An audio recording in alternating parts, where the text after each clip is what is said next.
ආයුබෝවන් කොහොමද ඉතින් ඔයාලට? මං හිතනවා ඔයාලා සතුටින් පරිස්සමෙන් ඇති කියලා.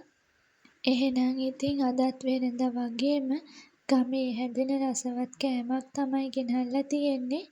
අපි බලමු කොහොමද අපේ විදිහට මඤ්ඤොක්කා මාළුව හදාගන්නේ කියලා. එහෙනම් යාළුවනේ අපි මුලින්ම අපේ මඤ්ඤොක්කා වල ලෙල්ල ඉවත් කරගෙන තඹ ගන්න පුළුවන් විදිහට පොඩි කෑලි වලට කපාගෙන හොඳට පිරිසිදු කරලා ලෑස්ති කරගන්න ඕන. දැන් යාළුවනේ අපි සෝදලා ගත්ත මඤ්ඤොක්කා ටික හට්ටියකට වතුර ටිකක් දාගෙන තැම්බෙන්න තියාගත්තා.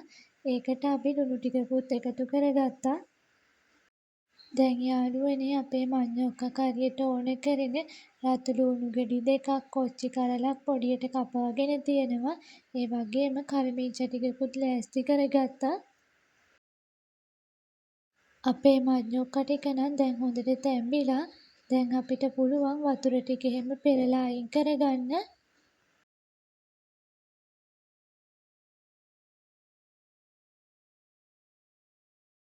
මෙන්න තියෙනවා යාළුවනේ අපි හොඳට තඹගත්ත මඤ්ඤොක්කා ටික.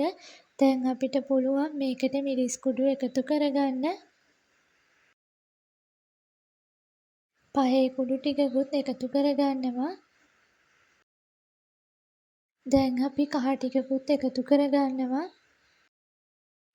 දැන් අපිට පුළුවන් අපේ පොල් කිරි ටික මේකට එකතු කරගන්න.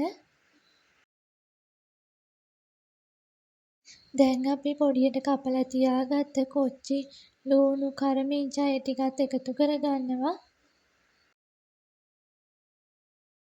ඒ වගේම යාළුවනේ අපිට පුළුවන් රම්පේ කෑලි දෙක තුනකුත් එකතු කරගන්න. උළුහාල් කුරුඳු පොතු ටිකකුත් එකතු කරගන්නවා. දැන් ඉතින් තියෙන්නේ මේක හොඳට හැඳි ගාලා හොද්ද හොඳට උකු වෙනකන් ලිපේ තියාගන්න. අපි කලින් දාගත්ත ලුණු මදි නම් අපිට පුළුවන් මේ වෙලාවේදී රස අනුව ලුණු එකතු කරගන්න. මෙන්න තියෙනවා යාළුවනේ අපි හදාගත්ත මඤ්ඤොක්කා කරිය. හරිම රස පාටට තියෙනවා. මඤ්ඤොක්කා මාළුව මේ විදිහට රසට උකුවට හදාගත්තාම බත් කන්න වගේම පාන් කන්නත් නියමයි. ඔයාලත් මේ විදිහට මඤ්ඤොක්කා මාළුවක් හදලා රස බලන්න. එහෙනම් යාළුවනේ වීඩියෝ එක අදට මෙතනින් අවසන් කරනවා. ආයෙම දවසක ලස්සන වීඩියෝ එකකින් හම්බ වෙනකම් ඔයාලා හැමෝටම සුබ දවසක්.